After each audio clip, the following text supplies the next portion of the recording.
Tell me what is happening.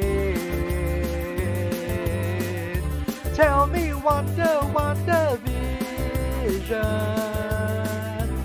We can share our opinions.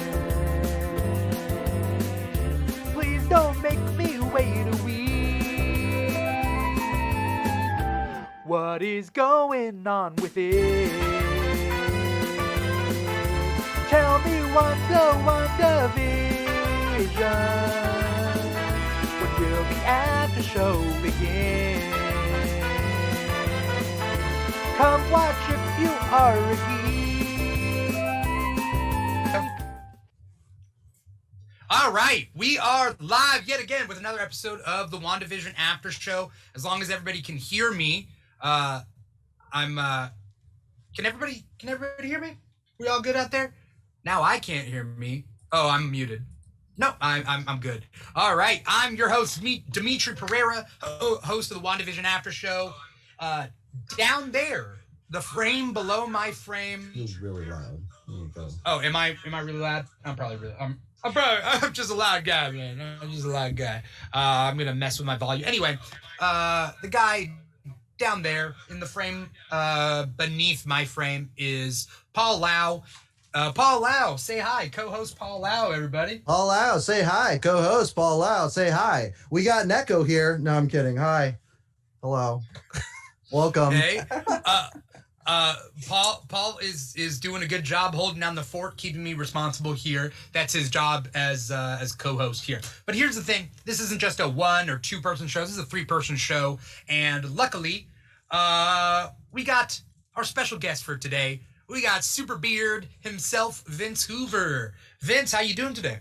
I am doing fantastic. I am so happy to be awake at 4 a.m. for this, and I mean that genuinely. Like, there is no sarcasm at all in that. I love this show, and I love what has happened, and I'm so happy to be here. And now I don't have to type. Yeah, we're happy. I don't have to type my comments. Oh, yeah. I can actually talk now. So chat will be a little bit emptier today because of I'm not there, but I'm hoping that everybody else can join in and let's have some fun. Plenty of folks. Yeah, everybody in the chat right now. Everybody in the chat. We see a lot of cool people out there. You know, we see Duck Dodger 714.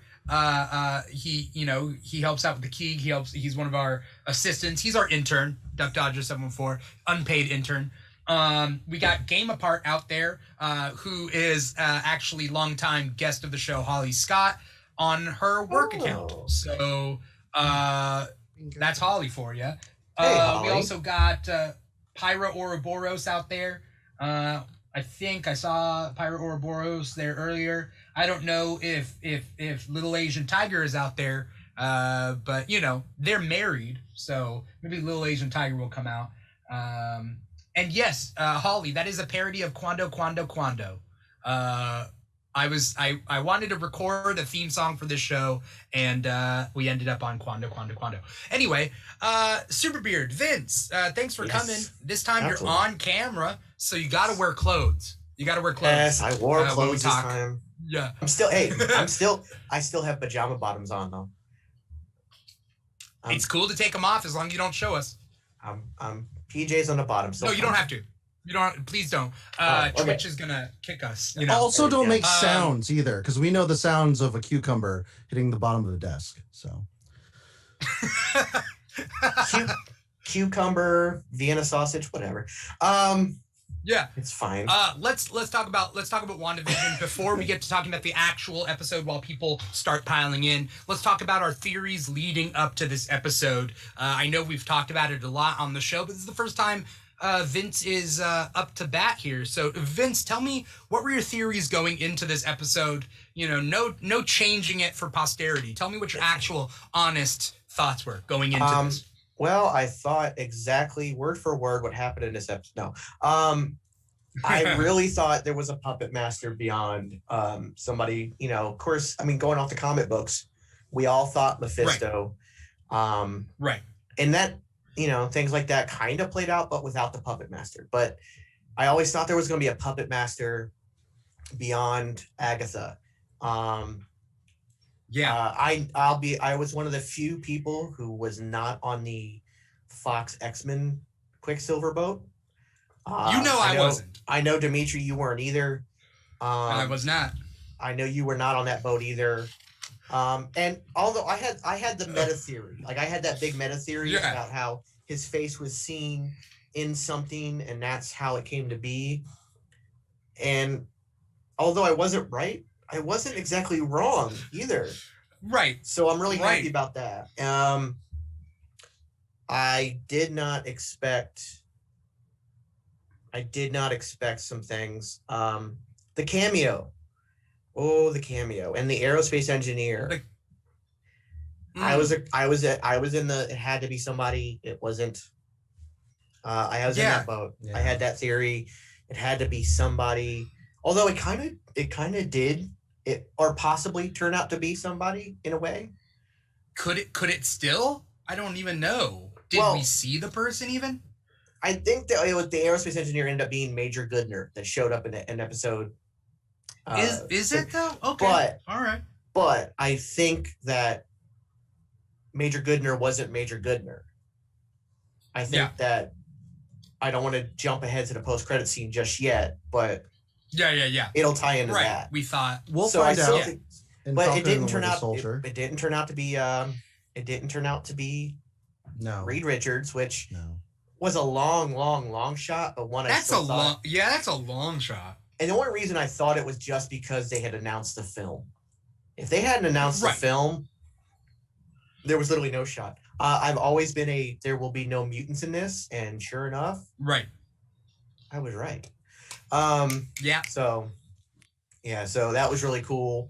A lot of people were even saying, well, I think this will be the first mention of the word, and that's how the seed will be planted. Nope. No. Never came up once. So I'm really happy about that. But, you know, the Mephisto thing didn't work out. Not to say it couldn't show up later. Because obviously you got the in a Loki series, you've got that stained glass window with Mephisto on it. The dark hold. Which they named. The souls of the kids, stuff like that. All that. Yeah, she did finally name it. So we now know the book is for sure the Darkhold. Right. Which is good. Because some people were saying it was a Necronomicon, which could have been a possibility. But now we know. So, yeah. The one thing I had a theory on, and I ended up being right, but I was still kind of wrong, too. Because I was stuck on the Puppet Master. The shark commercial. The Yo Magic shark commercial. I thought that whoever was the puppet master was the one siphoning off magic until you're dead. Right. And then it turns out that it was the villain of the show. It was Agatha. Yeah. All along. Right. Yeah, all along. By the way, did you know that her theme song went #1 on the soundtrack Billboard charts? Yep. I didn't. Where do you hear that? Like on the radio? No, just well, now CBR. the Billboard charts, it's very much more now online. Like the radio almost plays. The radio plays almost no part now in the rating system, because between satellite radio has a hard time gauging their Nielsen ratings because it's you know the way it works. So now it's based on streaming mainly. Yeah. And it was on Apple Music and Spotify. It was #1 in soundtracks, which pushed it to #1 on the soundtrack billboards. Just it was soundtrack. I love the remixes. Yeah, I love the remixes that are coming out for it. Let's talk about the episode, because yes, I went in and my thoughts were no multiverse is going to get mentioned. We're not going to get mutants. I was right. I did think there was a big bad. Okay, let's go through it. Holly says her theme song was written by the writers that wrote Frozen. They wrote all the theme songs. I heard about that. They wrote all the theme songs. Yep. That was something. This is something. We're lucky that like Disney Disney has helped with marketing and connections. That's what Disney's helped with and Marvel been kind of hands off with they've been they've just been like they've been like basically they've been hands off, but at the same time, if somebody like if Kevin Feige came to them and said, hey, do you have anybody or can we get this person, they're like, here you go. They've not questioned anything. They've just been like, what do you need? Here you go. It's been the exact opposite of WB. Exactly. Yeah. Exactly. WB's like, do what we say, and also we won't hook you up with anything cool. Yeah. Right. WB's like, hey, that's a great idea, but let's do this instead, which is the exact opposite, and we don't care what you say. It's like the bad soccer coach who's always like shitting on their kids. They're like, you know what? You guys suck so much. I'm going to bring in a professional. His name's Joss Whedon, and he kicks the crap out of his soldiers, and he's going to come over here and do the same. And Joss Whedon he's that 20-year-old Dominican Republic ringer they bring in for Little League. Don't mind his mustache. He's 14. I've got the birth certificate, which I printed on my computer. Let's talk about the episode now that everybody, I think it's long enough that people are filing it a little bit. Ares says while Disney prints money. Yes, I mean that's a great example of like you stay hands off and you get to print the money. Like Sony should do that. Sony should be hands off. Let Marvel Studios run Spider-Man. Just let them print money for them. But their egos get in the way, and that's a problem. Sony has two perfect examples in just one franchise alone. In just the Spider-Man franchise, well, technically they have three. They have three examples of they need to be hands off in just one franchise alone. In Spider-Man alone. They ruined it with Spider-Man 3. They ruined it with Amazing Spider-Man 2. Yep. And they almost ruined it with what's going on with Venom? Well, no. Venom and Morbius and stuff? The ending the deal with Disney and trying to like stronghold them for the character and stuff. Yeah. They almost ruined it again. They need to Sony at this point should be like, we'll just put our name on it. You do whatever you want. Like that's the deal. That's what they should. Let's move forward. I know you got notes. Where does this episode starts off? This episode starts off with Scarlet Witch fighting Agatha. Agatha has her twins, and Agatha is like leeching off her power. Does that happen at that point? She goes, we're not in your dungeon anymore. We're not in your basement anymore. We're outside. I have powers. Yeah. So she immediately hits her in the chest with a blast, and she absorbs that blast, and her hand starts to turn old and gray. Necrotic. Right. Yeah. I do love there's a Civil War callback right away. Mm-hmm. Right away. She hits her with the car. Yeah, the car. Hey, just like in the airport scene, the Major Look scene with Hawkeye. Yeah. She just straight up hits her with a car, and I'm like, that was amazing. But it also proves how powerful Agatha is, because Agatha got up from that. She pulled a Wicked Witch fake out with the boots. I love that imagery of the boots. Wait, really? Remember, she looks under the car. Boots underneath the car? Yeah, under the car, you see the boots. Wait, were you watching this show? I was, but that's so, like, I didn't notice that. Dude. I noticed that on my phone. Yeah. My phone is this big. Now you're just showing off your phone. Yeah. By the way, this is brought to you by the Samsung Galaxy Note 20 Ultra. No. Nah. It's about the Samsung S21 Plus or Ultra. I am getting one. I'm actually getting one very soon. Yeah. I have to wait 2 more months for my rollover on my upgrade, but yeah. Yeah. So it was a great callback. So with that fight, then we cut to Jimmy Woo, right? Jimmy Woo talking to Hayward. Is that what happens right after? Or does White Vision pop in? White Vision pops in, right? Yeah, White Vision. No, White Vision pops in for the fake out again. Again, yeah. Oh, the whole head crushing, the hand thing, and then crushing her head like she's Braun Strowman in the WWE, just crushing the head. Oof. Like the look on her face looked almost CG. Like I thought it was fake for a second. Like it looked like a claymation face, like when you see it in a claymation movie where they're squishing the face. Yeah. Her jaw dropped way down. It got real thin. Like I was like, for a second, it was partially terrifying. Oh, it was the Hound all over again. This whole episode was dark. This whole episode. Why am I pointing at my computer monitor? Like you could. There's Paul right there. Like technically, I'd be like, wait, you're to my. Exit stage right, stage left, even. There's camera. So so Paul, you're this way on Twitch. So I gotta point that way to Paul and that way. Okay, got it. We're good now. Hi guys, how you doing? Everybody, on your marks, action. All right, so we're dealing with Agatha doing like this whole Wicked Witch thing. A lot of people called it out. Holly says there are 2 Wizard of Oz call-outs. The marquee of the theater also flashes the name of the movie. Rooster 95020. Rooster 95020 says Vision should have been able to kill her in a second, though. Oh, kill Scarlet Witch with that head smash. I don't think he wanted to. I think there's something in that vision. Again, we're dealing with the whole, like, in the whole run of the episode, after everything amazing that happens, he gets away. We don't know where he's at. Yeah, that was a very White Vision is still out there. He was just like, peace, I'm the Vision. Well, like that was the thing. Like I will say that is the one point in the episode that, like, I'm okay with things being left open because obviously it's a connected universe.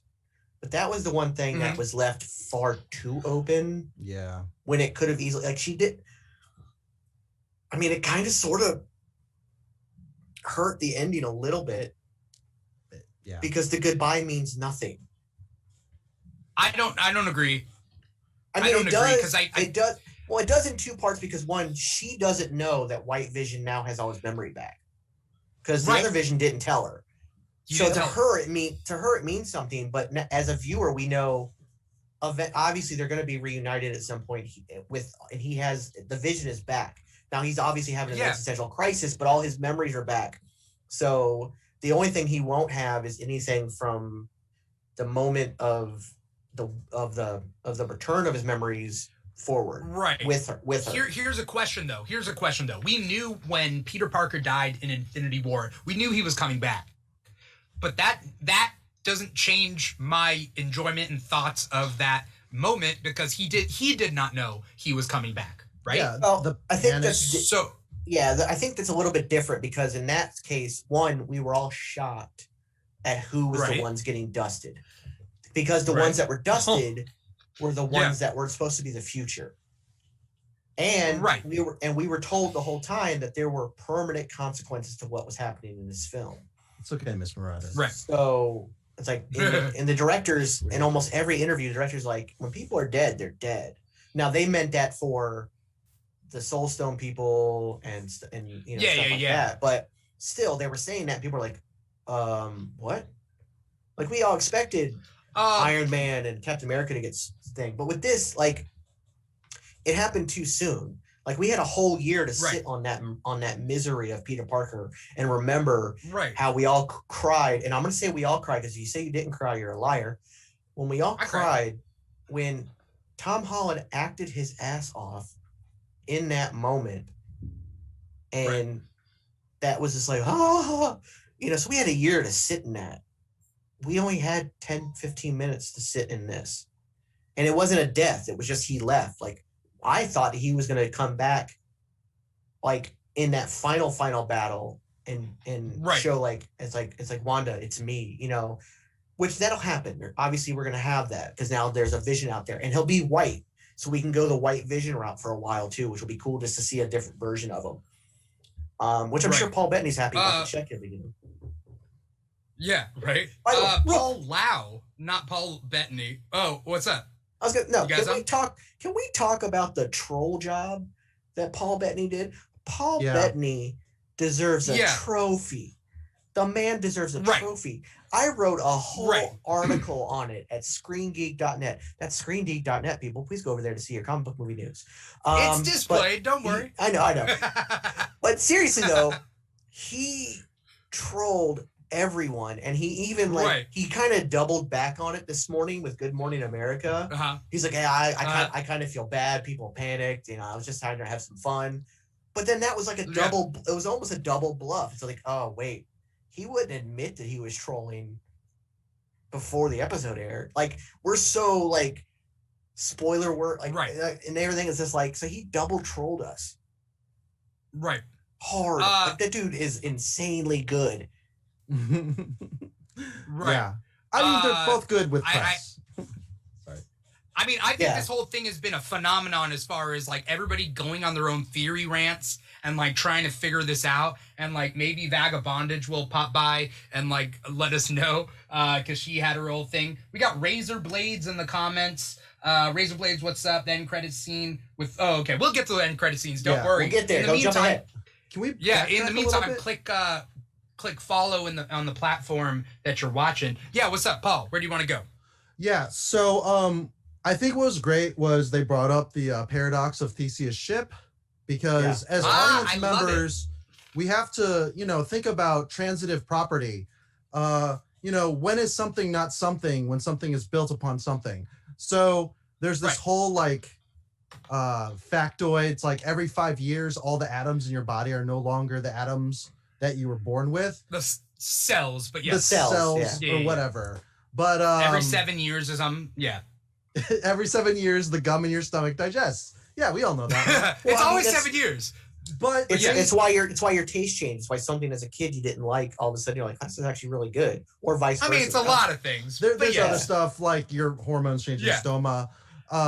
Anyways, but what I really like is these guys are battling out, right? They're just phasing in each other, and you start having weird emotions about synthezoids, and And what's interesting is as soon as Vision brings up the whole point is like, I am not the original, the other Vision goes, elaborate.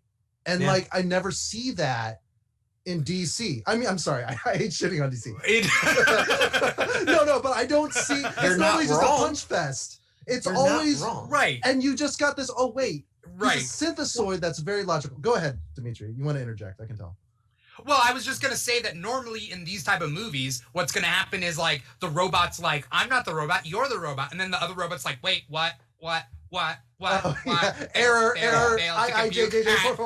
Boom. That's what I'm saying. We had sorry. I was going to say, we had a trope here that they were building to of this does not compute. But instead, it became existential. Yep. And even the soulless Vision, which in that moment, the white Vision was still soul. He didn't have his memories. He had an existential crisis in that moment, which is why he stopped. He's just like, wait, so you're not the original Vision. I'm not, but you are, and I am. But then you're not, and I'm not. Like, so what am I? Like he had no idea what he was in the moment. And I almost felt like this was great. I kind of wish it could have been, not that the fight needed to be drug out more, but I feel like the Vision, the white Vision, and then like the Hayward story kind of wrapped up like super quick. Hayward's still a mystery or nothing. And that he's nothing. He's just an asshole. He's nothing. Yeah. He is an asshole, and now he's in prison. No, but he's the Justin Hammer. He's an asshole. He's the Justin Hammer of this side. But even lamer.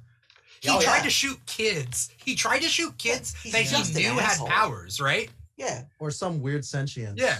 Yeah, he's just an asshole. I loved it. I love the Die Hard reference with Darcy hitting him with the food truck, like the ambulance in Die Hard, like the ambulance in the limo in Die Hard 1.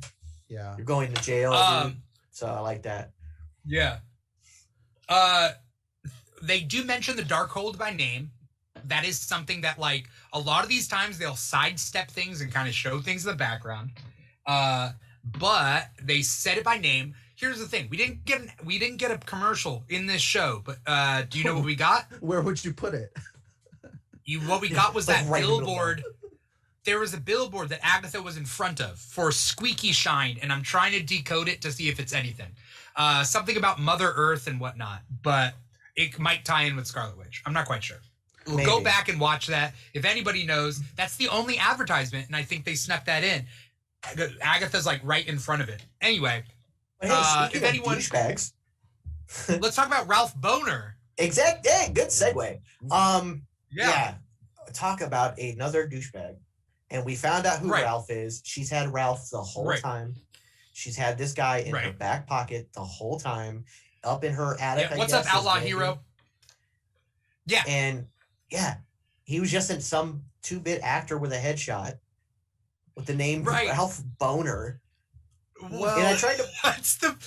What's the point of the name? To make him so comedically stupid that it's definitely not like it lets go of the a red herring. Yeah, it's like this wasn't the Fox Quicksilver. This was just it was a little Ralph nod. Boner. It was just a joke to the fans. It's still Fox's Quicksilver. He's just an actual actor named Richard Boner. No. I'm joking. We're not doing an Ocean's 11. I'm kidding. Right. Yeah. We got to get rid of this thing. Like, everybody was like, Evan Peters is obviously Quicksilver. People thought I was stupid. This is my vindication. People thought I was dumb. They were like, no way. They wouldn't cast Evan Peters. Everybody. You and I talked on Instagram, for 90 minutes almost about purely that. Yes. People like coming at us and attacking us on social media because we're saying it's not. It's like, how is it not? You're such an idiot. It's like, right. I like. It was what I was saying. They cast Evan Peters just to wink to the audience that they knew what they were doing. They called out the casting, and then they moved on. It was not a multiverse, dude. People had the wildest fucking ideas in these theories. Some people were trying to put it all together. They were like, okay, it's going to include the multiverse. It's going to include the mutants. The mutants are coming through the multiverse with Mephisto. We're throwing Mephisto in there. Now, Mephisto and Nightmare, they're fighting. This is why they're doing this. And this is Evan Peters, but then Aaron Taylor Johnson's going to come back. And, like, it's all this, like, I get, it's fun. It's super fun as long as there's nobody disappointed that their theories didn't come true. Because my Adam Brashear, not theory, but I wanted Adam Brashear, Blue Marble, to come in. That didn't happen, and I'm not upset about it. He will come in time. You know? Let me defend Richard Boner. Is his name Dick Boner? No, Ralph Boner. Oh, Ralph Boner. Throw up erection. Yes, Ralph Boner. Yeah. Right. He had an artifact around his neck. He had like purple pearls or something, or puka shells. Yeah. And so he was bead necklace, but bead necklaces. So he was manipulated. Essentially the eyes and ears. I think that he was brought in because Agatha was not in Westview when she formed Westview. She felt the magic of the hex bubble and came in. I think she brought Ralph with her. Now, was Ralph the rabbit? I think that's Ralph's house. I don't think that's so. Ralph's house. If that was the case, then I'm joking. Well, that's true because he had all his bills there. But so maybe that maybe the puka shell artifact was enough to go over. But how did she overpower Wanda's magic? Well, she always overpowered. She always had her own sentience. Yeah. I meant for Ralph. The hex. Because like Ralph was, because Ralph would have been under Scarlet's control first. Yeah. Double stamp on a triple. But she could have also doesn't matter. Well, no, never mind. Okay, let's talk about that. That actually, I just thought of this. Agatha undoes Wanda's magic in everybody's head and frees them in that moment, and they all start going after Wanda, be like, let us out. Yeah. Let her. She does have the ability to do it. So she probably freed him only to control him herself. Vision and her both have that power. That was the crystalline possession. That was the crystalline, which I now got to go back and watch the other episodes where he's with him in it, see if he had something, because I didn't see anything. I know I didn't notice the necklace, but the necklace must be in every single scene. It must be. If you go back, unless the artifact can be changed based on what he's wearing. Sure. Maybe it's a bracelet, or maybe it's an anklet that we don't see, or maybe it's maybe it's a toe ring. It's a toe ring. Yeah. Maybe it's a Prince Albert. It could be a Prince Albert. It could be. Okay, let's stop with the freaking theories. You brought up Dick Boner, Paul. Now you live with it. Yeah. It was my dream name. Yep. Everybody clip that, and put it on YouTube. It was my dream. Dick. Yeah. Got it. Miss Marauder says, please, I'm very fragile now. Do not roast me. First thing, Miss Marauder, thank you for coming in and joining us here. Miss Marauder says she was crying, and that's why she was late. She said I was wrong and you were right. I'm very sorry. You don't have to apologize to me. No. I'm just saying that, like, there are going to be certain people that are like, I didn't like the ending because it wasn't what I imagined it to be. Okay. And it's like, okay, whatever, dude. Dimithri, this is a good time for the I Told You So segment. So we're just going to go down the list for all the wrong-os. No. Look, Miss Marauder, I'm going to speak specifically to you right now, Miss Marauder. You have been I've been in every chat. You have been in almost every chat with me. You have been nothing but cordial and nice, and we have discussed things in chat about your theories. And you even said that you're probably wrong, but you don't want to be. This is what you wanted. But you have been nothing but cordial. No one's going to roast you. You have been amazing this whole time. You are not who we're talking about. You are the good fan. I mean, I'm not even talking about someone in specific. I'm talking about everybody on TikTok. Oh, I have now, names. Still. I have names. I know you got names. We're not going to name names here. We don't need to. Mando versus the movies was like, it's Red Skull. And I'm just like, Hayward is Red Skull. And I'm just like, no. Real quick, I know nobody asked me, but for me, after episode 8, I was like, I remember that this show is about Wanda. It's WandaVision. Yeah. And what we were looking for was a bridge to phase 4. And instead, what we got was great storytelling. And like, we were kind of watering down all the Easter eggs, trying to make larger omelets out of those Easter eggs. Well, I do think we did get a bridge. Not the type of bridge, but not the one, not to Fan 4. We didn't get a Golden Gate. We didn't get the Rainbow Bridge. We got there's a couple bridges we got. Yeah, but there's a couple bridges. They're the kind of bridges that when you put your own man-made creek in your yard and you build that little wooden bridge, it's about 3.5 feet long. That's what we got. We got bridges we got bridges into the future. We just didn't get the Golden Gate Bridge. What we did get wanted was the Paul, tell us. The FBI protected witness. Who was that? Do we know? Yeah, we never got that. Yeah, that just kind of, and that's the one downside to these Disney Plus shows that we're gonna have, is that because you have more time to explore, more things are gonna get put in, but that means more things will get lost. We've seen, if you take the series on Disney Plus are supposed to be about 6 hours long worth of footage. It's supposed to be about a 6-hour movie, basically broken up into episodes. Take 3 Marvel movies, pick any 3, watch them back, like just watch them straight through, and then think about the future MCU movies and be like, well, that clue never came up again. That thing that they laid, they laid a solid seed on that, and yet it never plays out. So, and thing is, there could be something more to that witness later on. Maybe Ralph Boner was maybe he was it or something. We found out that Dottie was nothing.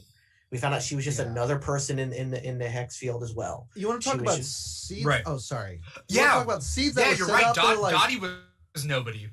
Just another victim. Agatha was like, there's a whole cult that worships the Scarlet Witch. It's a summoning spell. And then they go to Dottie, and I'm like, oh, sick. She's gonna freaking and nothing. Well, here's the thing. Right. She said her name was Sarah. She did say her name was Sarah, but again, she was the one person that, or one or two, I think it was her and a delivery driver who didn't have their names up on that board. They didn't have anything for them. Right. So could that, and then again, the delivery driver, there was a lot of focus on that guy in every episode. Even last episode where she's going into Westview, there was more time. I even went back and timed it because I'm a nerd. When she's driving through the town and you see glimpses of everybody who's going to turn into these town folk, it's about 7 to 8 seconds on each person, except for the delivery guy. The delivery guy was nearly 20 seconds on him. As she went around, saw him come out of the store, walk around, look. So you had a longer gaze at him. And then once again, he don't shoot the messenger. They came up again. It's just red herrings. Yeah, it's just red herrings. It's a weird thing. So that's kind of the problem with the serial, is that you're going to have seeds we think are planted that are red herrings. You're going to have seeds that are planted that don't get answered, like the witness, and like the aerospace engineer never really got answered. We kind of think it did. We don't know. So it's because very Major Goodner, like a major, I don't like. Was she the aerospace engineer? I don't know. I don't know. I want to hit something in the comments because I haven't been able to hit it yet. So Rooster has been talking about it. Boner was playing Time in a Bottle on his guitar. Do you think that means something? And I think it's just as easy as saying that, like, this whole episode or this whole series was like time in a bottle, separated from the outside world, shifting times. I don't think it's anything specific to Ralph Boner. Or just Monica and Ralph inside she can't hear you from inside the room. Oh, yeah. How'd she get out? She just kicked his ass and then... Yeah, once she got the artifact off of him, she just got out. Yeah. Because then he was just a guy. Because that's how... because then he didn't stop her. Yeah. That's how curses work. If you take an item or a special possession from that person. Yeah. Tracking spells. Want to do want to mention something on Volume that's happening right now. Volume.com/The Keeg Show. Aries is over there. Aries says it makes you wonder if the missing person was a farce and someone intervened behind the scenes to get Wu, Monica, or Sword there.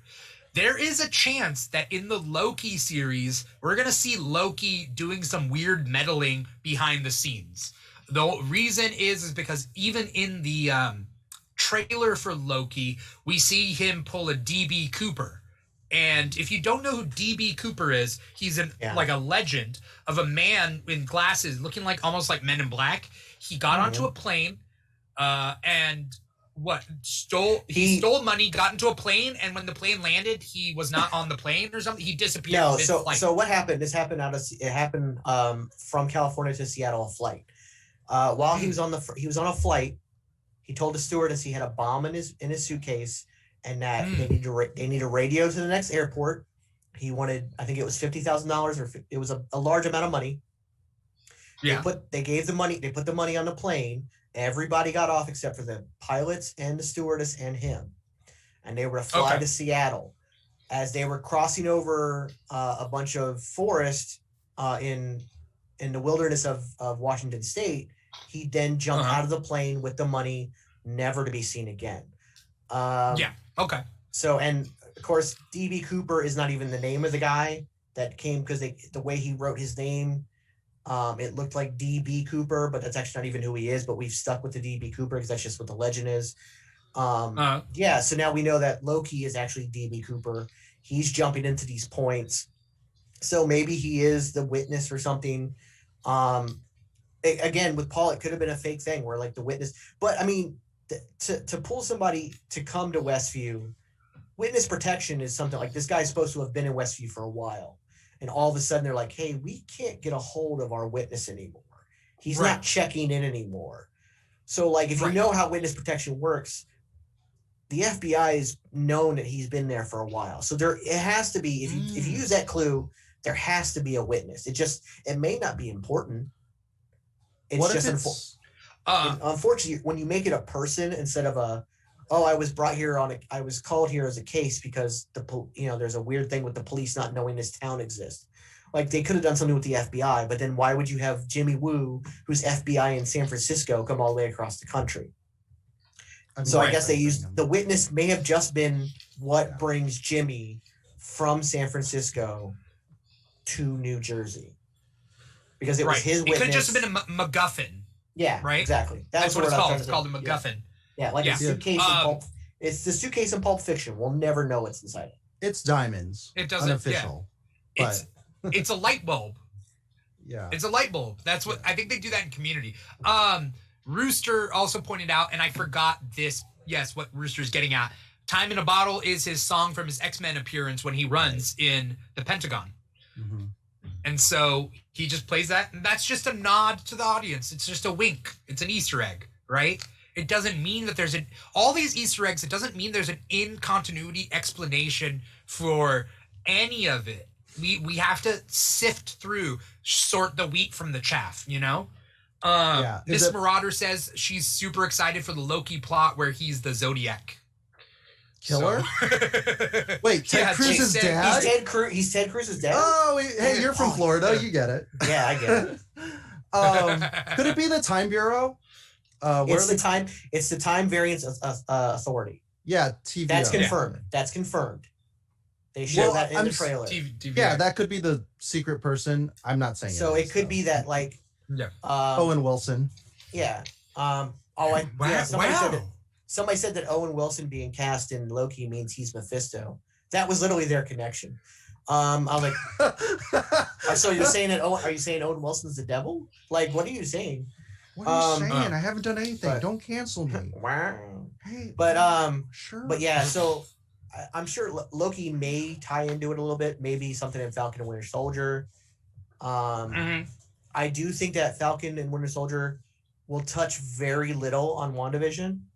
Very little. I think so too. Yeah.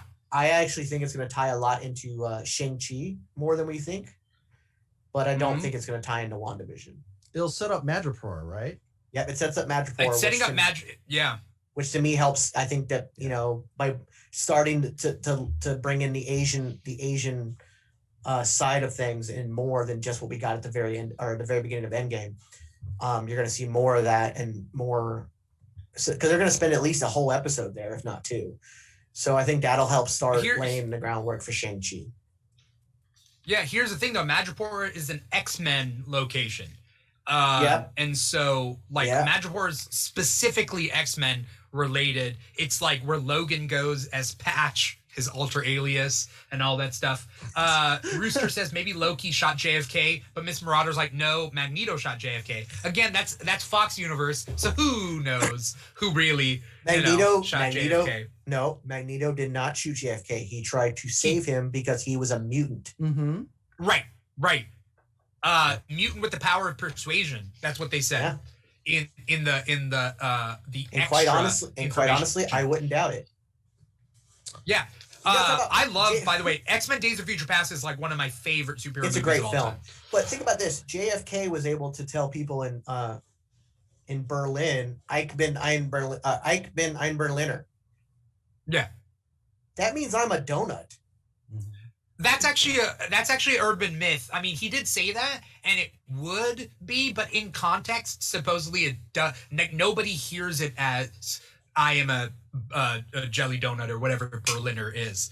Yeah. Like, supposedly, if you're a German speaker, you understand Dimithri, what he's getting at. It's the power I'm sorry persuasion. to burst your bubble. It's the power of persuasion. Yeah. It's his mutant ability. They all were like, no, we get it. Yeah. Of course. It was an American trying to say something in German, but yeah. Right. I mean, the guy is he's charismatic for sure. Right. Let's see. Aries was saying, would you rather have an X-Men reboot as a movie series or TV series? I don't want to get too off point with this whole thing, but like, why not both? Let's move on. We're gonna get X-Men related Disney Plus shows and movies in due time. We have a lot of bad shows, and we have one New Mutants movie. I haven't seen it, but I heard it was bad. For what? Not. It's not bad. The New Mutants movie, it really wasn't that bad. Okay. It's decent. It's just that everybody waited so long and everything else. It's just because the movie, it's 4 years it got delayed. So it's not bad. I mean, it's not great. Yeah. It's not bad. So there was Legion, and then there was the other Hulu shows, right? Why are you talking about past X-Men shows? None of that stuff. Why are you talking about past X-Men shows? I was like, wait, what? We're thinking towards the future here. To segue it back, WandaVision proved that none of the Fox universe matters.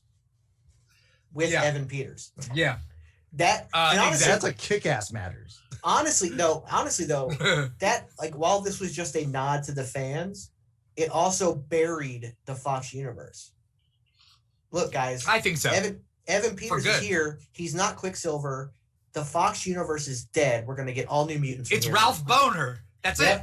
Like, they've made a farce. They've made a farce out of that theory. It's up Chuck erection. Essentially. You know? Right. Gross. I do hate that we don't know how he runs fast.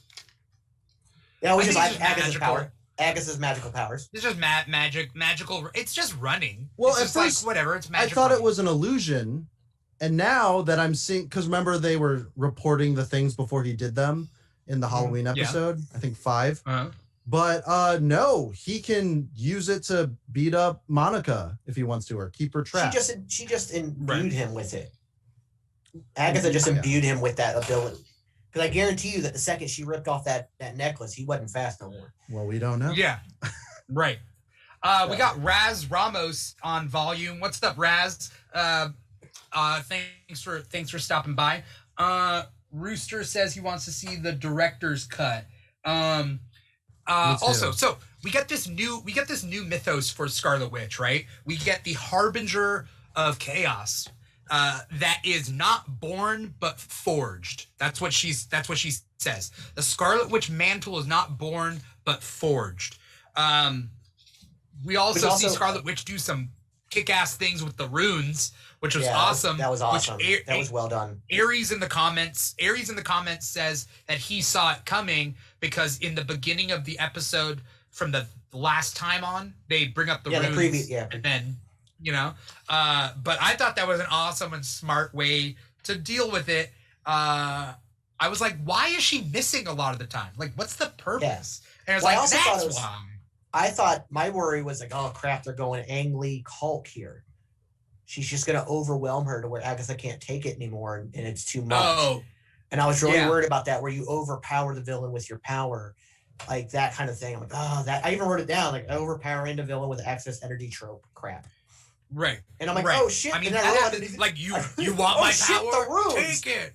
Yeah. And then I like wrote above it, oh shit, the runes. So yeah, it was the runes. It was a smart thing. Yeah, I kind of like the second the runes happened, I was like, yeah, okay, that makes sense, because the previously on literally starts with that. The runes stop you from using your magic, blah blah blah. I do like that we have again cemented Wanda as the most powerful Avenger. Like it flat out, like there's been a lot of like debate on TikTok and other places where, well, Stephen Strange is actually stronger because he's more practiced and blah blah blah. He's the Sorcerer Supreme, and she flat out says that she's reading the book stronger than even the Sorcerer Supreme. So debate dead. Well, yeah, but okay. So I'm drawing comparisons to the Phoenix Force and there's other things like that where it's an all powerful, insane entity, right?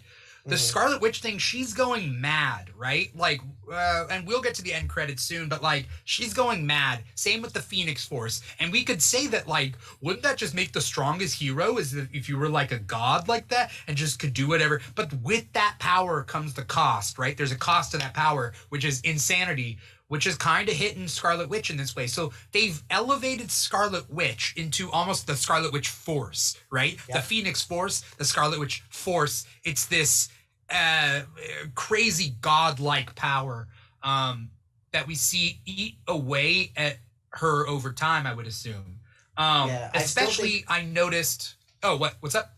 I was going to say, I still think, thanks to that post-credit scene, which we will get to, because I wrote down that she's not going to end up being a villain, which has been the big... Like, a lot of people have... Like, there's been a lot of speculation, and even with the actual official synopsis for Doctor Strange in the Multiverse of Madness, although it doesn't say her name directly, it basically says that he will have to face a former friend as a foe or something. I'll have to look it back up.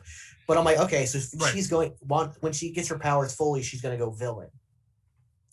The post-credit scene to me, because I had already written down, oh, she's not a villain. She'll be viewed as a villain by some. Like, obviously, everybody in that town hates her guts, but she's not the villain. And then I'm like, nope, after that post-credit scene, she is going to end up breaking. So Agatha is the Dark Mirror, and Wanda, at first, you know, when I talked about equal opposites and how that's a trope, I think now... Agatha is trying to prevent Wanda, because she's power greedy, but at the same time worrisome that she will fulfill the, chaos magic prophecy. And I don't think she was necessarily worried about that, because I think she basically like, I want to be that. Like, well, she kept warning her. Give it to me. She's like, give it to me. I can control it. It's just gonna break you. Yeah. But like, I want to be the Scarlet Witch. Give me all that power. I want all that power. I'll be. She called her undeserving. She steals the power from undeserving people, right? Yeah. Like so, Baron Mordo. Carl. No doubt, Baron Mordo. But yeah, Carl Mordo. I love Carl Mordo. Anyway, it's just his name, Carl. Carl. When the punishment that Wanda does to Agatha, where she rewrites her. She just she rewrites her as a prison. Agatha could come back. We know that, she's not dead, which is great. Marvel has been doing that where like their villains have been tending to stay alive. There are some exceptions, but like villains with potential stay alive. And there's a moment where Agatha says she's cruel, and Wanda smirks a little. Yeah. And it's dark. That's dark, right? That's not nice, Wanda.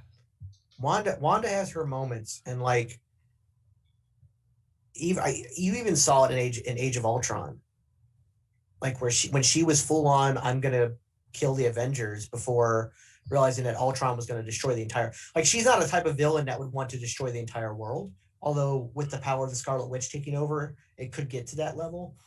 But she is definitely the one that, like, I'm petty. I have no problem hurting people. Like, it's all about revenge, though. Yeah. Like, there's always, but she takes joy in it. There is a joy to her revenge, and she's like, and like the thing with Agatha, like you said, she's like, you need somebody to train you. It's like, well, if I need your help, I know where to find you. Like, right. So you're not talking me out of this. Like, you're fucked. To be fair, it's measured because she does prevent the soldiers from dropping to their death, even though they have guns pointed at them. She gave Hayward the drone back, and she's like, "This is your only warning." So yeah, it's definitely measured for now. Right. Yeah. But as the more she breaks and the more the Scarlet Witch takes over, because the Scarlet Witch, she's not actually the Scarlet Witch. The Scarlet Witch is its own entity, like you said, the Phoenix Force. It's going to take over. Right. It's only a matter of time. And that's why let's go ahead and dive into the post-credit scene. We've talked about it enough. No. Before we get to the post-credit scene, I want to talk about the end of Vision. The dissolving of Vision, the dissolving of the kids. Somebody mentioned earlier that, like, they would have bawled or cried if you saw the kids disappear. Instead, we see them tuck them into bed. We see them say goodnight, say I love you, say I'm glad you chose me to be your mom. That's super sad. They close the door. What does that mean? We get some wonderful quotes. What does what mean? What does thank you for choosing me to be your mom? I think that's I say just that to my mom. That's like no. I don't know. Other way around. It's the kids.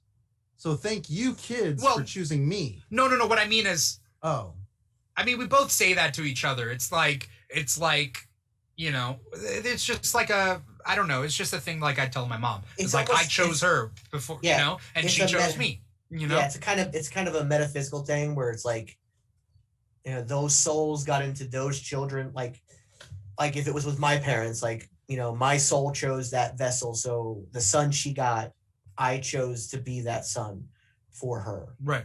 I chose, you know, so it's kind of that kind of thing. It's what I thought. Okay. But I mean, but at the same time, there could be something a little bit more to that again in that post-credit scene, which we'll get to in a little bit. Yes. Yeah. Miss Marauder says, listen, I don't know if y'all have kids, but I have a kid and that scene was fucking heartbreaking. Oh yeah, for sure. Yeah. It would have been way more heartbreaking though if we saw those kids. Yeah, I'm glad they closed the door. I'm glad they closed the door and went downstairs. That would have been cruel, definitely. Yeah. I do have kids. She says she'd rather see this kid scream and dissolve. That this hit her so much harder. Post-credit scenes. We already got that. Ooh. We hear children screaming. We were, you know. Yeah, but Vision though. I know what she meant. She'd almost want it to be like, it'd be easier to take as a parent. I understand what she's doing. I'm a parent myself, so it'd be easier to take. Yeah. It'd be easier to take if it was like how Vision was dissolving and almost died back in episode 5. Yeah. Okay. Whichever one it was where he got out of the bubble. Yeah. The Halloween episode. Yeah. If it was like that, you could accept their death and it would be traumatic and it would be like, oh my God, that was emotional, but it wouldn't be like just tucking them in, saying goodnight and knowing that when you close that door for the last time, you know, that's the last time you're ever gonna, and it's just, like even his dissolve at the Vision's dissolve at the very end was much more emotional than when he was almost dead, you know, from the painful way. Of course. So I understand what she means. Right. Sure. Right. I always get sad when I see somebody know their end is coming. So Tom Holland, when, you know, in Infinity War. So I'm glad that we didn't see the kids begging to stay alive. I don't want them begging to stay alive. That would have broke me. You know, but knowing the emotional weight, what they both knew as they closed the door, that's what Miss Marauder says. Yeah, as they close the door, that's it. They will cease to exist. And Vision has the best lines and everything. He says something and then he says, who knows what I might be next. Mm-hmm. Yeah. Right? I was like, oh, damn. Don't cry, you're going to be on camera. Don't cry, you're going to be on camera. We've said goodbye before, which means we'll say hello again. Who knows what I'll be next? Yeah. I was just like, oh, like, don't cry. It's not that. That was something else. We've said goodbye before, so it stands to reason we'll say hello again. That's a second line, but there's a line before it where he ends with, "Who knows what I might be next." Yeah, there's like the whole. He was like, "I'm without a body. I was like a mind without a body." Or I was a voice without a body when he was Jarvis. Yeah, that's what he's talking about. He's like, and then I was a blood machine or a body without humanity or something. I don't know. It was something like that. And then I was a memory constructed, who knows what I'll be next. And I was like, oh God. And then we said goodbye before and we said hello. So we'll say hello again. I'm like, oh. I was like, thank God it was on my phone. Because I can, it's just small enough. I could disconnect enough not to cry. Had I been watching that on my TV, I might have been like getting on the stream, like, everybody welcome to the King Show. Oh, that was last week for me. Yeah. It was brutal, man. Like, it was brutal. I love how emotional Marvel can get. Yeah, they do everything right. Like, honestly, I'm happy with the way this ended. Duck Dodgers says, "I know what you mean, Dimithri. I get sad when that first worker from Jurassic World dies." Which one? The guy, like, right when the Indominus Rex comes out of the thing and, like, he's, like, hunting him? I don't know. Yeah, in these dinosaur movies, it's the same thing. Like, when someone knows they're gonna die, it kills me. Bruce Willis in Armageddon, like, choosing it. You know what I mean? God. Like, that type of stuff. Rachel Dawes in The Dark Knight. Yeah. Everything's going to be fine. It's okay. It's going to be okay. Of course they got to you. That's the right color. Yeah. Let's talk about the two post-credit scenes. Let's talk first about Monica. I knew a Skrull would appear, right? That's what I called it. I said this most likely. I said Talos, but I think I get like points for this. Monica gets pulled to a side. Jimmy Woo's kind of handling it, which is awesome. Jimmy Woo's handling it. Darcy disappeared somewhere. They said she doesn't like whatever to fill out forms or whatever. And then Monica gets brought into the theater. The other lady turns into a Skrull and says that he needs you up there or something like that, right? Yeah. Who's the he? We're assuming it's Nick Fury. No, it's God. It's Nick. Yes. No, God needs her. The Lord calls upon you, Monica. And then Monica's going to be the new Angela. Is she going to be the new Joker Jesus figure? Is Zack Snyder doing the next? We're not. We're in the MCU right now. We're not bringing up. Yeah. Angry DC fan. Marvel makes the same movie all the time. They're all the same. All right, back to regular Paul. Yeah, but no, I think it's Nick Fury calling her up because he obviously knew her mother, and I'm sure that Nick Fury helped build Sword with Maria Rambeau. He may not have his name on a plaque like she does because he's always been in the background, secretive. The man on the wall, call back to that comic, which wasn't great, Original Sin. But yeah, I think so. Monica, that's how she's going to go up to space, and that's how she's going to get into Captain Marvel 2. I think that Skrull is part of the military group. I think that all the military that showed up with that space rover, were Skrulls. They were all Skrulls. I think because we're not just loyal to we're not just the whole we're loyal to somebody else kind of thing. I think that they were all Skrulls. And that's why I think Major Goodner was a Skrull as well. I want to point out something real quick from that episode. Okay. A lot of people thought that Monica already had all her powers before she went into the Hex that last time. And they used but she didn't. No, but they used that scene where she launches the eject hatch off and then jumps out and runs in. She's like, look, she already had powers. Look how strong she was to eject. That's a literal lunar rover they brought. Yeah. That eject hatch is actually meant to launch off. That's why there was smoke around it, because it's CO2 that launches it off. So I just want to point that out for anybody that might be like, hey, she had her powers. No, she got her powers that third time in, and then we finally saw some use of her powers, Right. even though not by choice. We saw the use of her powers this time. She's never demonstrated super strength there. It's always just resilience and photons. Yeah. Like it would have been an energy blast that blew the door off, which we didn't see. She doesn't have super strength. Right. What I mean, kind she's of probably nurse are you? energy based. Yeah. Yeah, she's probably stronger. She's probably stronger than most people, I would assume. Right. Yeah. Being that she's energy based, I'm sure she could probably amplify her strength in ways. But so she's not super strong. Yeah, durability doesn't dictate that. Look at Canada. Exactly. Rooster95020 says, did Ant-Man teach him to get out of the handcuffs? I don't think Ant-Man specifically taught Jimmy Woo these tricks, but that Ant-Man inspired him to do close-up magic, learn to get out of things. You know, actually, the handcuff thing, they teach you that in the FBI. With a safety pin? Safety pin, paper, whatever you can get around. Like they show you. Paul, Paul's gonna lock Paul's gonna up, do it, and we're not gonna be able to help him. Paul, there's no one to help you. Wait. Okay. So the guy who was so obsessed with Dick Boner, has handcuffs just at the ready. Yeah, I was a security guard. Vagabondage is here.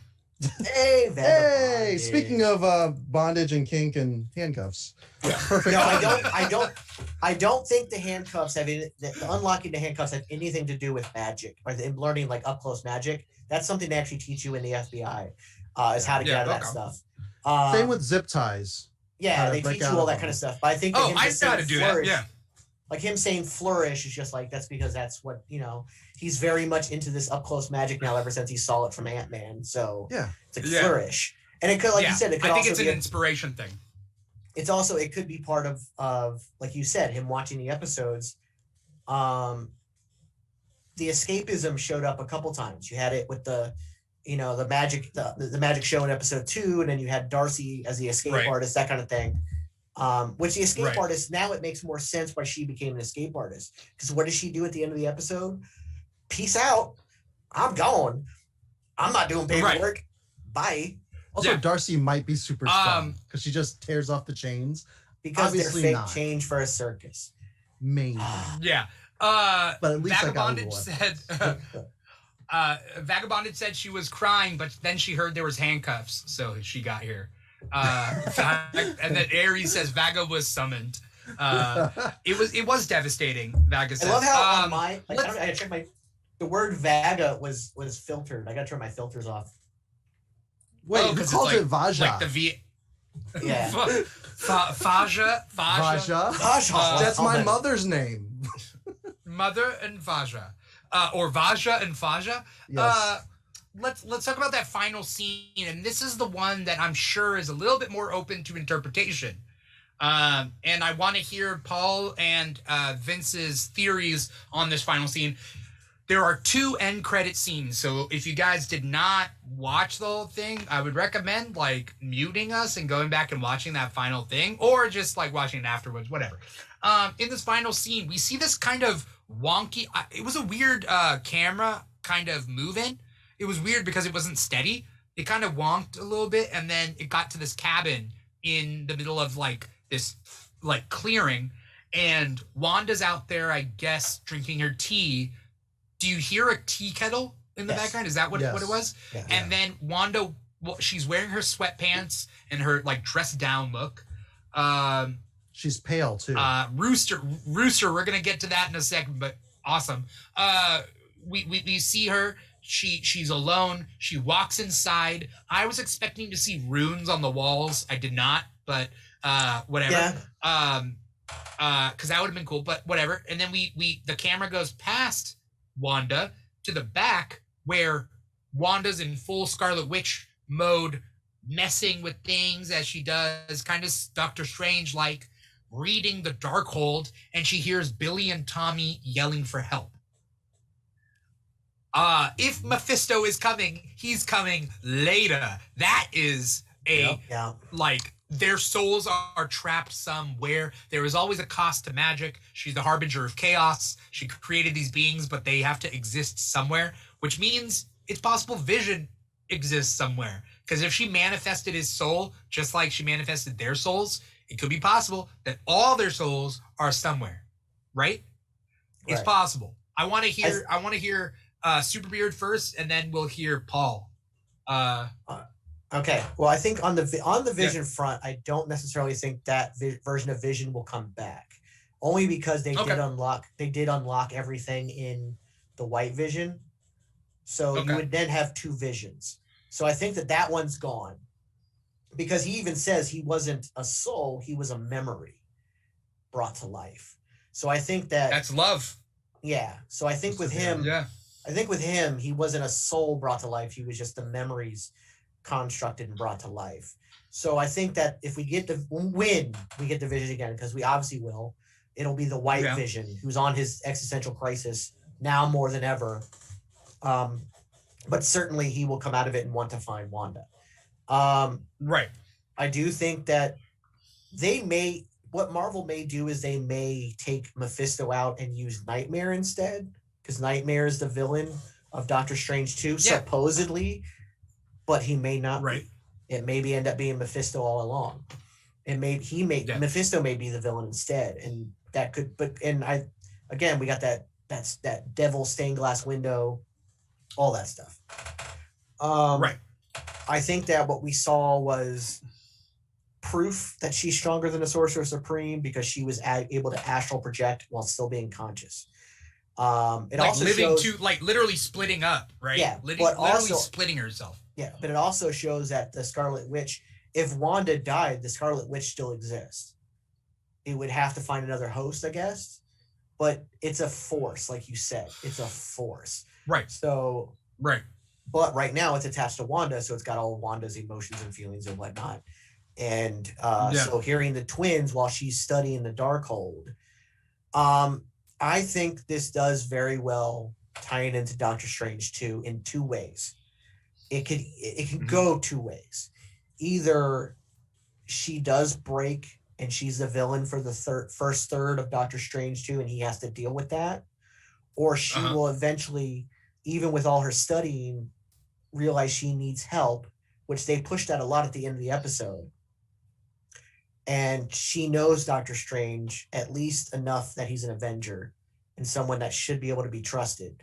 So she may go to him to train. And I mean, that amount of magic could be enough, because we know that Baron Mordo is also in Doctor Strange 2. He could go after her to try to take the magic away from her, because there's too many sorcerers. So that could be what leads her to Strange. Is like, okay, now I'm being attacked, and I still need help with this. So she may or may not be a villain. We're still unclear on that. I do see her, but that Scarlet Witch astral projection did not look benevolent. No. It's very dark looking. It's a dark looking. So. There's a darkness behind those eyes. Although, let me say, the costume is amazing. I love it. That Scarlet Witch costume is to me the best costume thus far in the MCU. That thing is badass. It borrows a lot from there's a run in Avengers around right? Uncanny. No, her costume where she gets like a butt cape.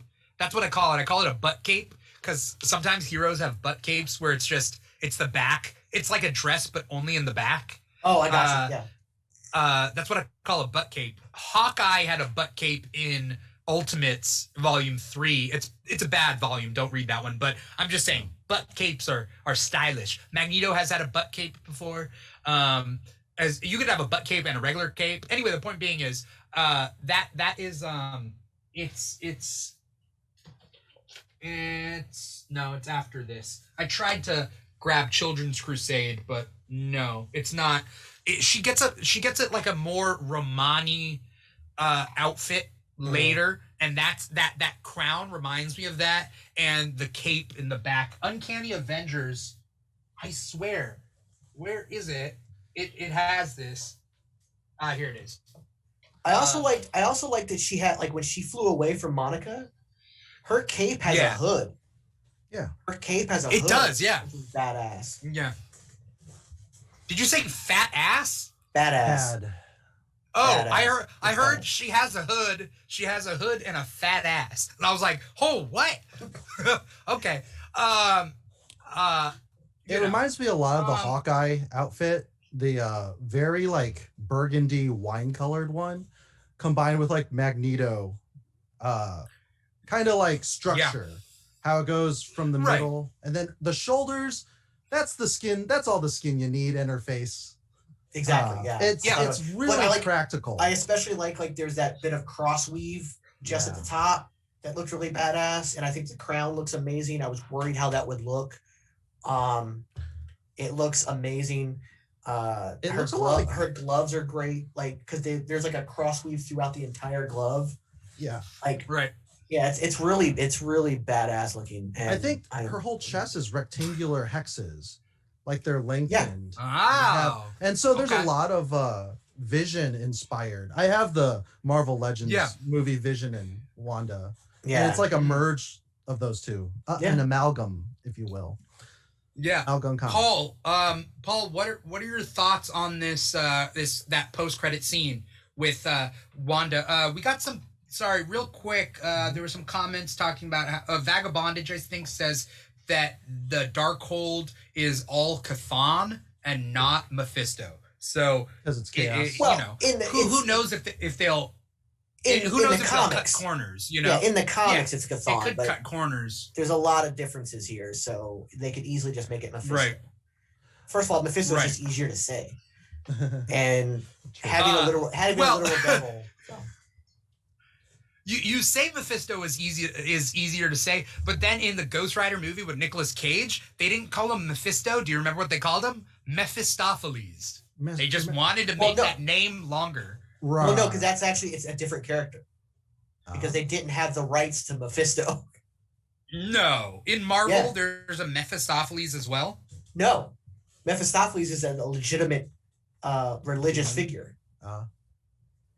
According to Wikipedia, Mephistopheles is also called Mephisto. That's what Wikipedia says. Because that's in Faustian legend. In Faustian legend, not in Marvel. Yeah. No, so I'm saying, but Mephisto is just another term for devil. Like that's what it all. Mephistopheles, Beelzebub, whatever. But they didn't actually have the rights. Deals. But the Ghost Rider movie didn't have the rights to the character Mephisto, so they changed the name to represent the devil. Okay. That's what I'm saying. Like, all right, I'll buy it. I'll buy that for now.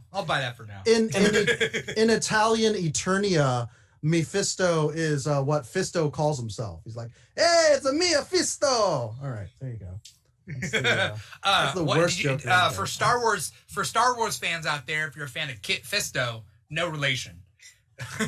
Fair enough. Kit Fisto, Mephisto. They're brothers.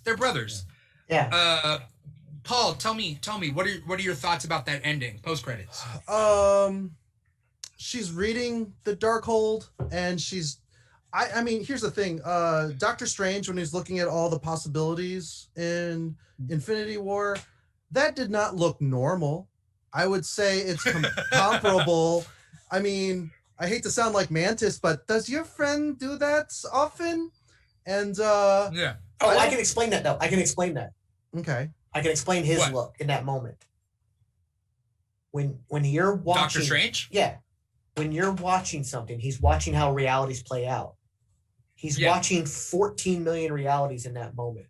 His head is going to be moving around a different way. No. He's like, that reality here, that reality here. So if he had just sat there, like he hadn't moved, he was just meditating, nobody would have said he looked strange. Like, is that normal? They'd be like, oh, is he meditating? That would have been the response. It'd have been like, it was the fact that he was sitting there and like his head was just going freaking nuts. Was he not levitating?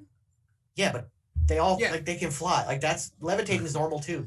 I mean, that's nothing not normal. Everyone there could almost fly. Like almost everyone there could fly. If not, they had ways of flying. Sure. Let's not magic shame here, everybody. All right. Look, it is a creepy cabin. Not, Paul, what were you getting at? Creepy cabin. I was just trying to say that she's not quite there yet, and we know it's forbidden magic. Also, too, like whatever I think about when I hear Darkhold, I have to delete everything from Agents of S.H.I.E.L.D. Basically. Right. Like the way it looks to how it was used in the past. Right. The way Marvel... Is it the same? Is there any way to make it the same or no? No, because it's already been thrown back. It's been taken back by the Ghost Rider. I don't know why it's also like it looks completely different, which I mean, granted, it could be changed, but there's just a lot of things in it. Also, like the reason I said that there's more to her break and her sinisterness, Wanda, is because that Darkhold is forbidden dark magic. So if that's all you're studying, if that's the only book you have your hands on and all you're learning, because that's what got Agatha on trial by her coven in the first place, was having the Darkhold. Sure. So yeah, that's not a good thing either. I will say though, because we saw Wanda adapting, because that caught me off guard, and I always feel ashamed when I'm like, oh yeah, they literally told us how to, write a warding spell, and she learned it like in a few hours how to do it on like a large scale. So Wanda is much more wily, much smarter. I don't know if absolute power will corrupt, even if it is dark magic. Maybe she'll, pull out from that swan dive real quick. As for her in the Doctor Strange movies, I don't think it's going to be a lot, because that's asking the audience a lot of homework to do, considering this is to watch the series. To watch the series, and then Doctor Strange isn't her movie. So like I'll put it to you this way. This is what Kevin Feige said. Mm-hmm. With the Disney Plus series, you will need to watch them, all of them. The groundwork is laid in the Disney Plus series for the films. So if you're just going to go and just watch the movies, you will be lost. Like he has said that, like it's like you will be lost. Like and that's smart. It's actually really smart, because here's what's going to happen. We're laying the groundwork. I think Falcon and the Winter Soldier will lay groundwork for Shang-Chi, but not enough that if you miss it, the movie won't make sense. It's not till we get to Doctor Strange 2 that if you haven't watched WandaVision and Loki, because Loki will also play into it, there are things that you're going to be lost. Now you're going to go back, and yeah, you're going to make some people angry, and they're just going to be like, well, I'm done with Marvel. That small percentage isn't going to hurt them. What's going to help them is that, like, okay, well, now I got to go get it. I didn't want to get a Disney Plus subscription, but now I got to see these series. So now you're going to see an increase after Doctor Strange 2 in Disney subscriptions. And that's the litmus for them. If this works, they're going to keep this formula. And I think it will. I think a lot of people are going to be like, okay. For all of us who already have it, we're going to be like, yes. And they'll be like, wait, what's going on? Oh, that's awesome. What the heck is going on? They're going to go back. And the casual fan who watches Doctor Strange 2 will then like, okay, I need to go back and watch WandaVision so that this makes sense. And they're going to get it'll be a nice influx of subscriptions for Disney Plus, which is already killing it.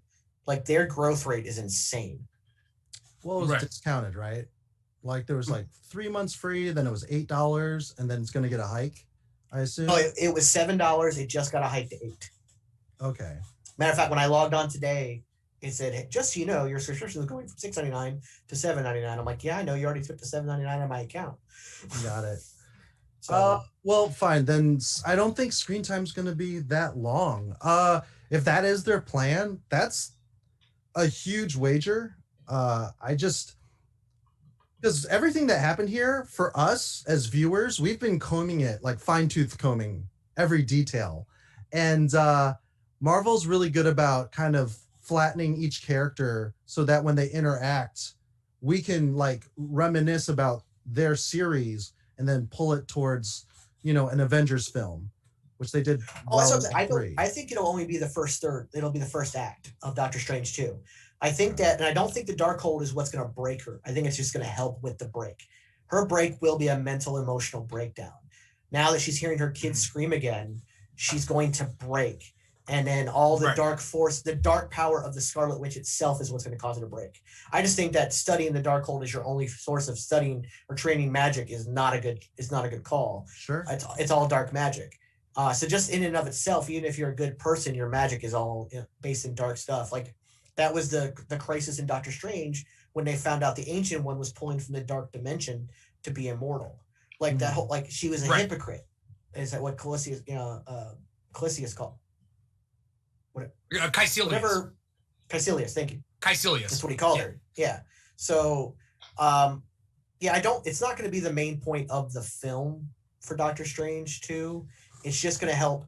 He's going to help her in the first act, and now that allows her to partner up with him to fight whatever the problem is in the second and third act of that film.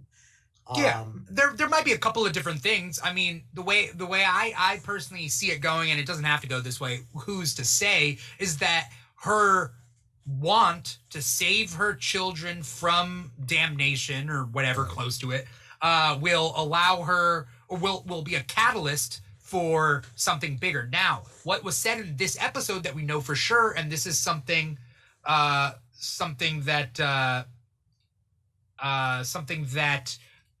Ares brought up, is that she unleashed something big. That's what Agatha says. She unleashed something big, right? Yeah. The Scarlet Witch did. Sorry, I'm also moderating as well. I just saw that. Yeah, I just saw that. Oh, there's more bots. There's a crap ton of them in there. They're spamming. Yeah. They're multiplying. Right. While you take care of that, I will expand on what you said. Yeah.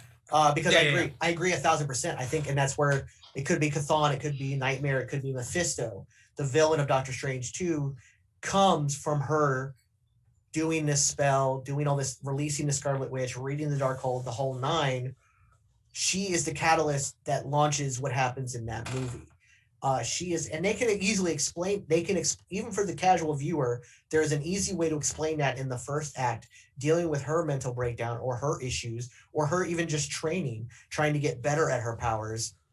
You can explain that with quick exposition, because that's very easily done. And Doctor Strange is one of the better, Marvel heroes to me in the films, because he's able to fight without throwing a single punch. Like, I think that the Dormammu fight is one of the best villain hero fights in all of the MCU. Not a single punch is thrown. Doctor Strange died over 1,000 times, if not more. Just, he was willing to go through that. I mean, the heroism there is amazing. So there's definitely ways to do it. It'll be enough that people won't be so lost if they didn't watch WandaVision, but at the same time, they're going to be like, man, I need to go back and watch WandaVision now, for people who didn't watch it, And for us that did love it, we know that we can binge WandaVision and we can binge Loki before we go see Doctor Strange. Right. We can make a thing out of it. I want to open up the conversation to the chats a little bit for the couple people that are sticking around just for a little bit. Vaga once said she was thinking about like Jack Schaefer and like the stuff that Jack does, and that it I forget exactly what Vaga said, but basically saying that it wouldn't be like just a beat 'em up brawl at the end, like a lot of third act of superhero stuff is. That would be a lot of like more of a thinking thing, or there's thought put into this, So I think that kind of shows quick, like we do see that. Yeah, what's up? Real quick, I just have to point out, Paul was scrolling through something, but because of his green screen, it looks like he was petting Agatha's face the whole time. Oh. Yeah. So I just wanted to point that out, that he's really cozy with Agatha. Okay. I mean, like that Chrysler commercial. It looks magical. It looks magical too. Yeah. Ooh. Yeah. See? What I think before answering some audience stuff is I think that Marvel, and this is the way I would do it, and Marvel is smart like me, so this is the way I think it's gonna go, is I think, like, sure, we've been focusing on 3 phases of Marvel where everything comes together. I think that they're just doing corners. They're going to do thematic corners of the Marvel. So they're going to have Cosmic Marvel. They're going to have Magic Marvel. They're going to have Spy Thriller Marvel. They're going to have Down in the Streets Marvel. And they're going to have different corners where those things can cross over with each other, because we're getting so much that, like, each corner, and once at some point we're going to get Mutant Marvel, and that Mutant corner is going to be its own corner that they're going on adventures together and they're crossing over. But, like, we don't need to see the Mutants of Marvel crossing over with the Cosmic Marvel as of yet. You get what I'm saying? Yeah, so exactly. like we're seeing Doctor Strange and Scarlet Witch cross over, and like Spider-Man gets kind of brought in just by virtue of being there in Brooklyn or wherever the Sanctum Sanctorum is. Like we see that, or we're gonna see that, but like I don't think we're shaping up for another universe-altering Avengers 5. Oh no, not yet. No, it'll be another two big or 3 phases. Like phase 4 and phase 5 will either be really big before we have another humongous crossover, or it'll be phase 4, 5, and 6 before we have a humongous crossover. Right. because with what's coming in, like you said, there's so much coming in, which a theory literally just popped in my head while you were talking. We know that Monica's going to be heading up to space. That was in the first post-credit scene. What if the astronauts that are with her are the aerospace engineer Reed Richards and his team? Yeah, there's a lot that can happen, and you know, technically, with even though it doesn't have a release date, the Fantastic Four should release not long after Captain Marvel 2. It should be right around 2023 to 2000, maybe early 2024. Because Captain Marvel 2 comes out 2022. At the end of 2022. So that's what I'm saying. It could be 2023 or because they only have one movie right now in 2023. So they're gonna have they'll be able to fill out that slate. Wait, no, they have multiple movies in 2023. No, just Guardians of the Galaxy Volume 3. That's the only one in 2023. In fact, I think Captain Marvel too. Yeah, hold on. What did I report on? I mean, I do. Anyway, want to open it up to while you're looking that up, I'm going to open it up to the audience. Miss Marauder says that I'm hoping that the lack of big comic-related reveals won't discourage people from getting started on comics. She feels like when all the theorizing started, a lot of people were like, what should I read? And she's hoping that we keep encouraging that energy, the interest still grows. And I agree. We need to fuck gatekeeping. Throw that gatekeeping away. Yeah. The goal of this whole thing is to share passions and not to necessarily be better than each other, but to share in the growth that we have. Because this community, I think that we forget that, like, those of us who were fans when we were younger, like, we're not better, but we do remember what it was like to be bullied or to be thought it's not mainstream. And so, like, isn't this what we want? Like, we want our community to be loved, because chances are there could be a bubble burst at some point, and we want enough people, like, to support this passion. Because if we kick people away, they're gonna just they're not gonna want to be a part of this community, and we need this community. It's gonna set us back to where it was almost a slur to be called a nerd. Like, if we keep it up, we're going to become that minority again where it's a bad thing. But, so I got that list. Captain Marvel 2 is November 2022. And yes, after Secret Invasion? Because Secret Invasion also comes out. Yeah. Comes out 2022. It doesn't list Secret Invasion on this particular list. Well, Secret Invasion's the TV, the Disney Plus show. The Disney Plus show. But, the only one that's coming out in 2023 is Guardians of the Galaxy Volume 3. So you have a full slate. You actually have 5 films. Oh, okay. In 2023, yeah. Yeah. In 2022. That's what I was going to say. Films. Sorry, was that what I was saying? I was saying 2023. We have a lot. But sorry. That's We have 5 films in 2022. We have Doctor Strange, Thor, Black Panther 2, Captain Marvel 2, and Quantumania, all in 2022. Oh, yeah. That's all in 2022. That's right. Duck Dodgers says, Marvel fans don't be like Star Wars fans. Yeah. And Rooster, do you know Rooster, Superbeard? We've talked several times in chat, and we talked about it. Yeah. Okay. Rooster says Rooster, got both bullied and gate kept. Yeah. And the thing is, we were right. We were right. They were wrong. That's the funny part about it. That's what we talked about that in our Instagram Live. It's just like, not only did they gatekeep, but they were wrong. Yeah. It's really funny to me. Everybody wants to be right. Everybody wants to be better. So I hope, just like Miss Marauder is saying, that like we choose to encourage this going on. With this after show is going to take a week off, and we're going to come back for Falcon and Winter Soldier. I already bought my first shirt. By the way, did I point out that this Vision shirt on air? I don't know, but I bought this for the finale. Anyway, no, you did not. But I meant to ask you about that. Actually, I meant to ask you because we are technically getting a 10th episode next week. Yeah, it's the behind the scenes, like the whole thing. I'm gonna watch it. Yeah. Yeah. But I'm not gonna do an after show for it. We're gonna take a week off and then we'll come back for Falcon and Winter Soldier, and I'm fine with it. I don't blame you. Yeah. You gotta write a new theme song. You gotta write a new theme song anyways. I do have to create a new theme song, and we'll see how that goes. Also, I got to worry about KeegCon next week. For those of you who are watching this, the reason why we're dual streaming on Twitch and Volume is because Volume is a new streaming platform. It's in beta test now. We are part of the beta test, and they will be going live for everybody soon enough. But in the meantime, March 12th to 14th, Volume has a launch event, which will bring new eyes to whoever's scheduled to stream. The Keeg is scheduled to stream, and I am pushing myself to the breaking point. I'm making 3 days of programming and calling it KeegCon, right? So it's gonna be crazy. We got like some puppeteers to do, they're gonna do a show, and we're gonna do a lot. We're gonna show what the Keeg has to offer. So Volume is one of those things. Like, I really want to shout out volume.com. They're doing some amazing stuff with marketing, with promotion.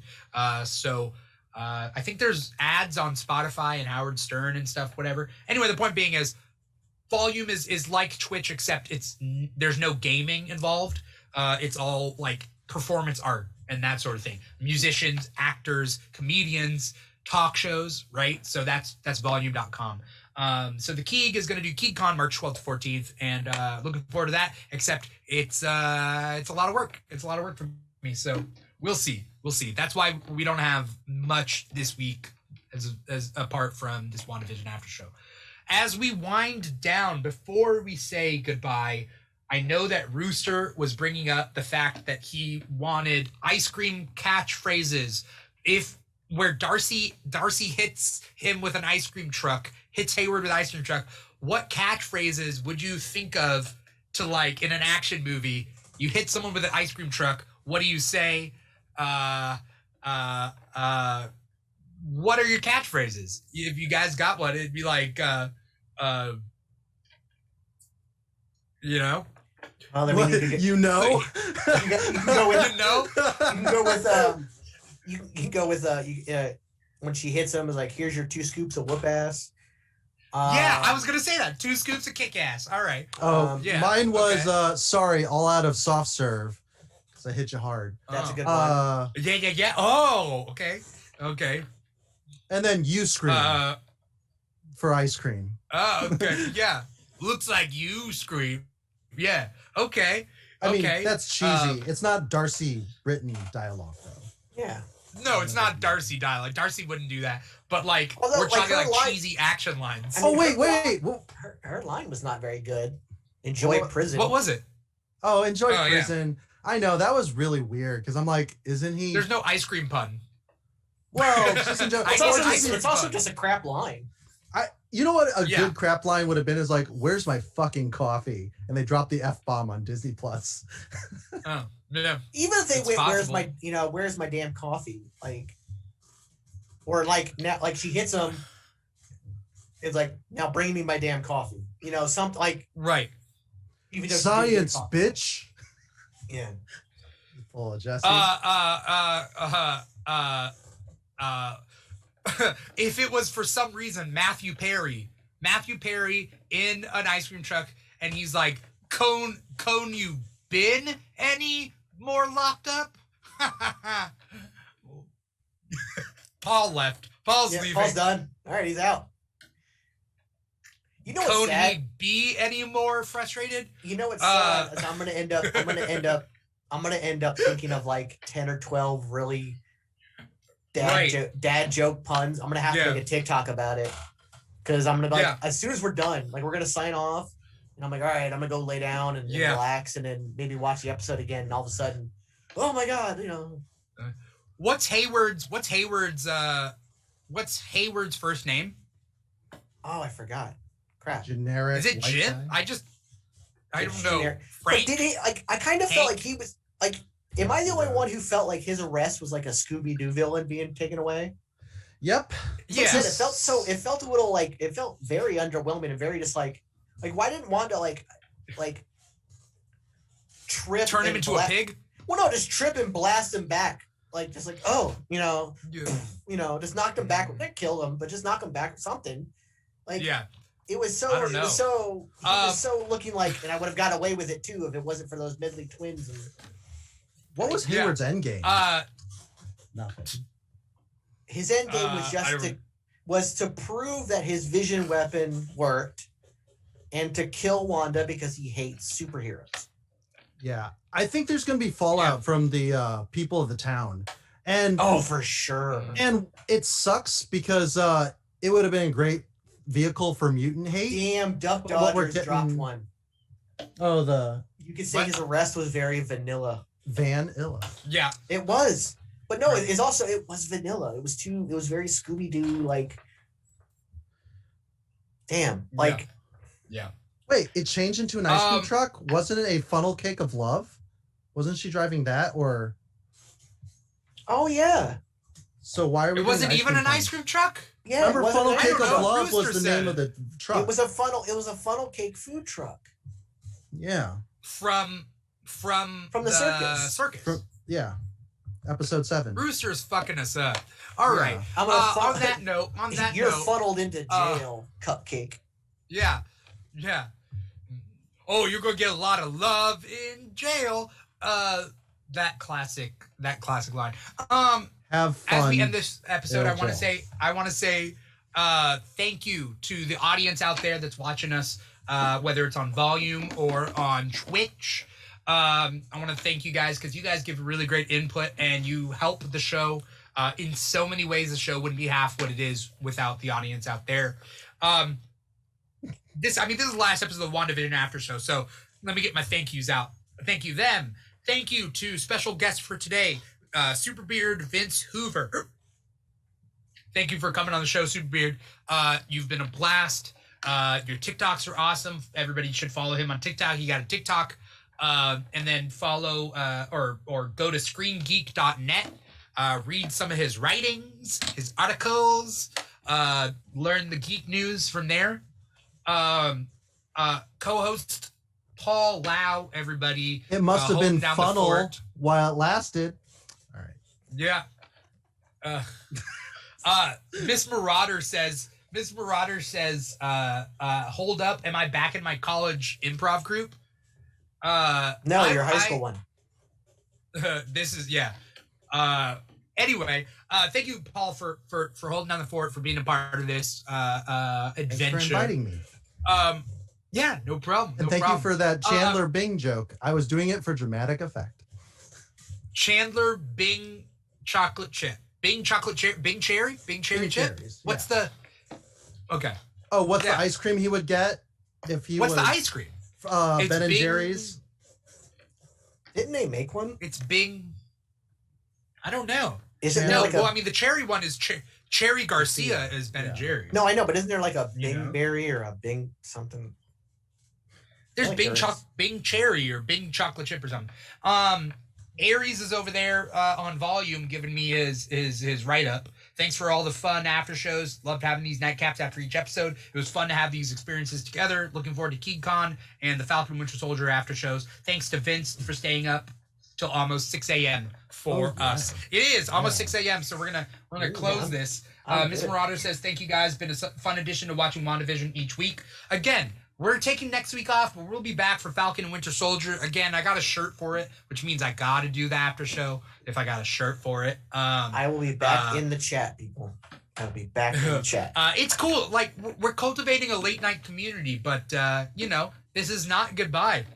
It never is. We said goodbye before. We'll say hello again. Exactly. Thank you so much, everybody, for coming on this show. Again, follow Vince at Superbeard on TikTok and on ScreenGeek.net. You can follow Paul Lao at Mr. Plow, which is almost everywhere, MRPLAO. But on Twitter, it's Mr. Plow. No, Paul Lao Jokes. Yeah. Paul Lao Jokes. And then if you want to follow me, I'm at This Is Dimithri on like every platform that I can be on. So, I will see everybody between now and, I don't know, we got Instagram live stuff. So follow us on Instagram, follow us on TikTok. Next week, Friday, is the beginning of KeyCon, so that'll be on volume.com. So that's going to be crazy. But other than that, as long as nobody else has anything else to say, let's peace out. Rooster says, don't do drugs, kids. That's up to you guys. It's not that, I don't know. I'm not going to say one way or another. Good night, everybody. Take care. Peace out. So, Colombian.